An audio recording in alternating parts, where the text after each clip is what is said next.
Okay, and we are also in progress. A very warm welcome to another episode of Fauza's Diary. If you are looking for something little and yet inspiring, then you have stumbled upon the right show. That's the beauty about my diaries. They inspire us, they encourage us, but also they make us think. The purpose of these conversations on my Fauza Diaries is to bring men and women who they have gone through a journey and they are willing to share their stories with us. Joining me today on Fauza's Diary is a good friend, Roger Chahtura, all the way from Lebanon, but he's joining me right here from United Arab Emirates, Dubai. Roger, welcome to my Fauza's Diaries. Please introduce yourself a little bit and briefly and what you do. Good morning, Fauza. Thank you for having me. I like that we haven't met in the physical world and you still call me a friend, which is amazing because I see it the same way. I've already listened to a couple of your Fauza's Diaries in the past, and it's a blessing being here and being part of the message you're trying to transmit. So my name is Roger. I'm the founder of a startup called Reconnect, which focuses on three main components: mental strength, happiness, and wellness. And we launched in March 22nd, which is Happiness Day, World Happiness Day, because this is what Reconnect stands for.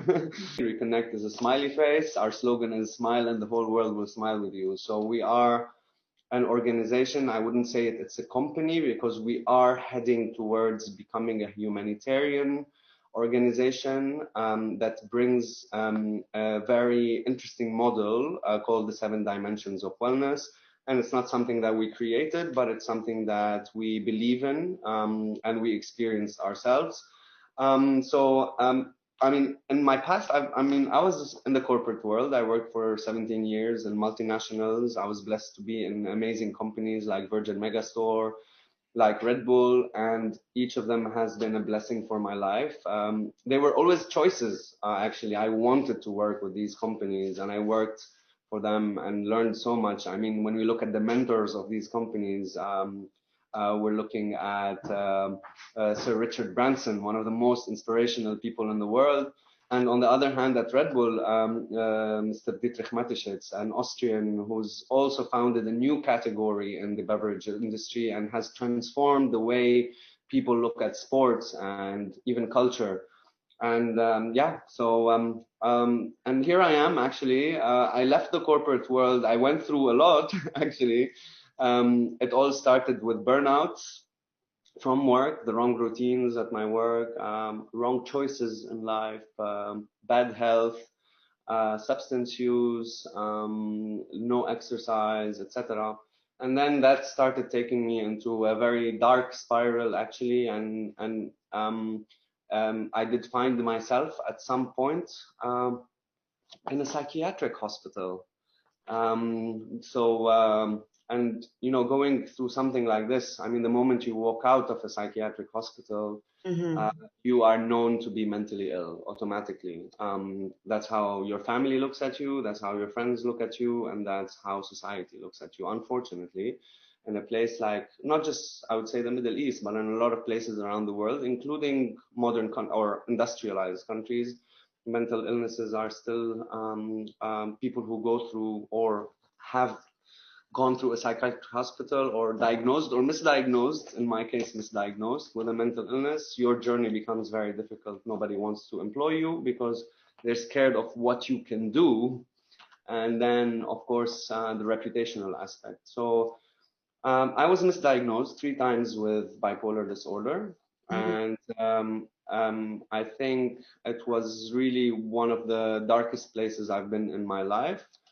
But thankfully, I would say I would say so much with the support of my own mind and my will to live, and I would say also my daughter, who played the role in me wanting to live for that little creature that I made me find my strength again. And understand what went with me and look in depth inside myself. And that journey led me to start reconnect, to actually not just share my experience, but to help others who are experiencing similar journeys. And yeah, and here we are. We launched, like I said, just a couple of months ago. It hasn't been an easy ride because we're also pretty much against the current. I would like to say, like, I'm thankful it's June, although I'm born in May. I mean, May has become Mental Health Month, and you find yourself battling an industry that is trying to put people in boxes. It's incredible how much I see. I mean, from my own experience and from what a lot of people are going through. Of course, Mm-hmm. there's good practitioners in mental health, but there's also a lot of I would say abuse of roles. There's a lot going on globally, and especially in our region in terms of human rights violations, abuse, and other things. And all while we do wear a smile and reconnect, and we always do things from a positive perspective, we also do talk a lot about what is happening, so we can raise awareness so that people know who they go to and what kind of practitioner find their own path and to know their choices. And their choices are many, like it's not Mm-hmm. the solutions are not always sitting at the psychologist chair. There are other components of life or dimensions of life that Mm-hmm. people need to look at. So this got us into the 7 dimensions of wellness. It is something I experienced myself. A year ago, I came to Dubai and I was 15 kilos heavier. My kidneys were shutting down.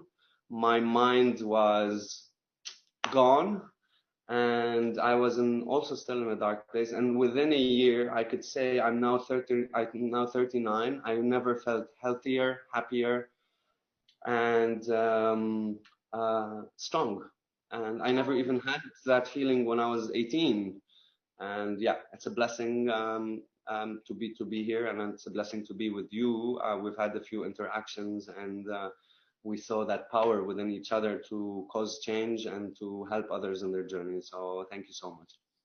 Yeah, there is so much, Roger. And I want us to go back a bit. You've shared that, you know, you did so well in the corporate world, and then at a certain point you find yourself in the psychiatric.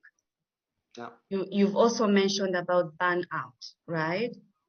yeah, And then, you also say that you are diagnosed, mm, and all that.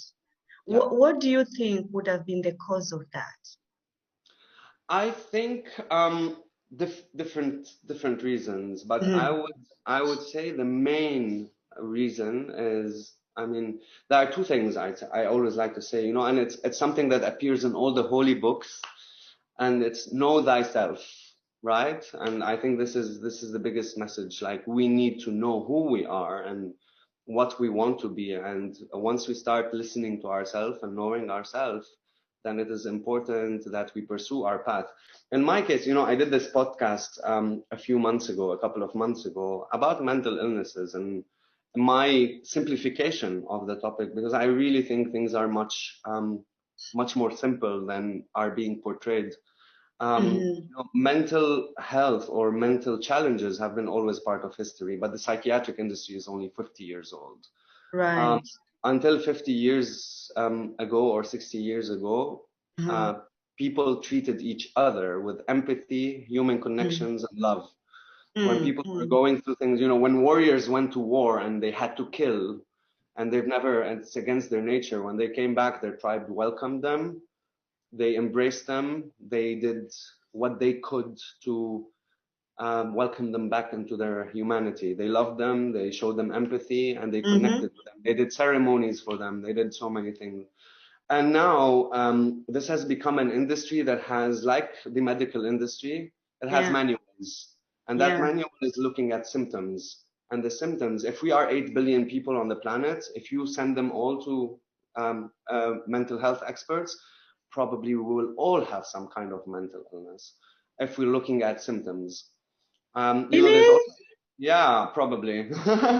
uh, in my case, you know what? I really believe that I exhibited all the symptoms of the disorder that I was labeled with, uh, Mm-hmm. which is bipolar. And bipolar is this swinging state between extended durations of depressions, and then after a depression, what comes is I want to live, I want to have fun, I want to enjoy my life. So you go into this ultra opposite state of energy and like I want to live and like when now when I really look at it and when I analyzed it myself, it's like Mm-hmm. what would you do after you've seen that dark place? You want to live, so it's a Yeah. natural reaction. Mm-hmm. So now you go to a psychologist or a psychiatrist and they ask you these questions. So how did you behave, blah blah blah, in the past 2 years? And when you Mm-hmm. see that you have gone through these states, all bipolar disorder, right? But Mm. I'll tell you what it was. Like I said, I had a lot of I was living a wrong lifestyle for sure. There was, Okay. like I said, there was alcohol, there was substance use, there was extensive work routines and like mismanagement of work-life balance. I was in the wrong kind of relationships, the wrong kind of friendships, whatever you name it, I did it wrong. And at some point, it just caught up with me. But I would say it's always what I've really came to understand is that Mm-hmm. that polarity was always a result of me not pursuing my purpose. It's like when I don't pursue my purpose, I find myself in a depression. And Uh-huh. then when I start pursuing my purpose, I'm like this heightened energy. But then Mm-hmm. the first failure, and then everybody around you tells you, no, you shouldn't do this, you shouldn't do that, you shouldn't do this. Right. Religion is telling you, family is telling you, friends are telling you, etc. Then it pulls you back into that state. So for me, I always say I did not know myself, I did not pursue Mm. my purpose, and now Yeah. that I am, I'm in a constant state of manic episode. Yes, and that is so powerful, Roger. But I, Yeah, I want, yeah, because I'm just thinking someone who is watching us, yeah, or those who are gonna stumble this conversation later, mm, it took you on a different journey altogether. And yeah, would you say then that mm, was your turning point? Because I want us now to go back and talk yeah, about yeah. the The seven past. dimensions and Yeah, reconnect and all that, because you went mm, you went through on a journey, yeah, right? Misdiagnosis and all that, and labeled and all that. yeah, Do you think that was your turning point to reback? yeah. My turning point was actually I came back to Dubai not this March, so March 2020. And Mm-hmm. I came back, and for the first time, I mean, living in Lebanon where all of this happened, where there's also a lot of, I would say, like, like it's a fiasco and a disaster when it comes to the mental health system. It is incredibly corrupt to the extent that, like, people are on mass drugging, like people just like off the counter, although they try to regulate it every once in a while, but people have access to drugs all the time, Yeah. psychiatric drugs. There's a lot going on in that sense. So and I went through a divorce, I was separated from my daughter, I was etc. And then Lebanon for me was not the right place. It's my country, but it's not my place. Okay. Culturally, not so. I was surrounded by all of this, and when I came to Dubai in March 2020, this is where I had my first moments of peace in 4 years. Oh Um, wow. and COVID started the week after Yeah. the lockdown, Yeah. and then for 3-4 months during the lockdown, I was like literally just trying to apply for jobs when everyone is being laid off. So of course the chances were very slim. But during this time, I was like, for the first time, in an introspective state. I was looking Mm-hmm. for answers. I was looking for solutions. Mm-hmm. I got to a point where I couldn't accept anymore the state that I was in. Okay. I wanted to do something about it, and I always come back to my daughter. I have a Yeah. daughter, and Yeah. at 38, I get to a point where I come to Dubai with $100 after like a career of 17 years. You lose everything in the process, and then you come to Dubai with $100